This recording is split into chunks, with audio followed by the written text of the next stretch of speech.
Hello out there, you. Let's find some deadweight losses in different market situations. Okay, so deadweight loss is the loss in efficiency from some sort of market failure. So possible market failures are government intervention, market power, maybe information asymmetry, some case where supply and demand is not operating efficiently to give us the maximum consumer and producer surplus, to say that in economics language. So when there's no deadweight loss, or we'll say deadweight loss is zero, when the social marginal benefit equals the social marginal cost. So social marginal benefit is often defined as demand plus any external effects. But if there are no external effects, then it's just demand.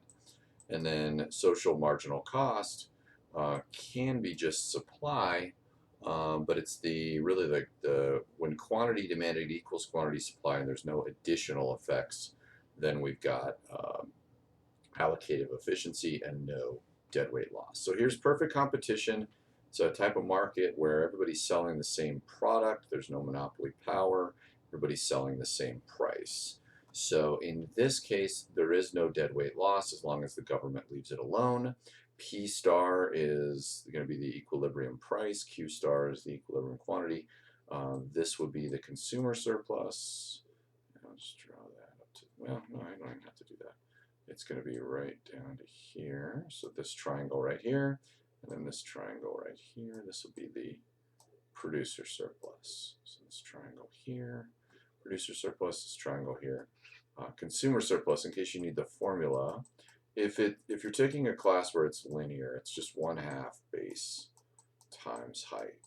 And then the producer surplus, same thing, 1/2 base times height. So like if this is, say, 5, and this is 10, and this is 15, let's say this is 100. So in this case, it would be the difference between 10 and 5 for the consumer surplus. Here, I'll just write it out. So it'd be 1/2 5. Okay, that's the top part of that triangle. And then, let's say this is 10. So going from 10 over to 100 would be 90. So that would be 450, and then half of 450 is, I don't know, 450 times 0.5, 225. Okay. Now the producer surplus is going to be the same thing because it's the same size triangle. Okay. Now let's just say that in this market there's some kind of negative externality, that this supply is only the let's say this is only the marginal private cost, and that there's some kind of added cost associated with selling this product or making this product. Okay, then what we'd have is we would have a deadweight loss, because here is our marginal social cost, and now our socially optimal equilibrium would be here, and we're producing too much. So then the deadweight loss would be right here. We want to point back at the socially optimal. Okay, so that would be deadweight loss due to some kind of negative externality. Okay, so that's perfect competition. All right, let's do rent control. So sometimes governments step in and say that the rent is too darn high, and they're going to lower the price, right? So if you want prices, let's say that this is $1,000, and then the rent control is $800 per month. So we're going to follow this price out to here. This is going to be the quantity supplied, and then follow it out here. This is the quantity demanded. Okay, we're no longer at equilibrium. We now have a shortage because there's higher quantity demanded than quantity supplied. And we're going to follow this up here.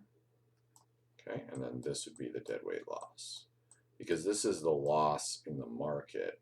We're losing this many, we're losing this many units. We'll call this Q star here.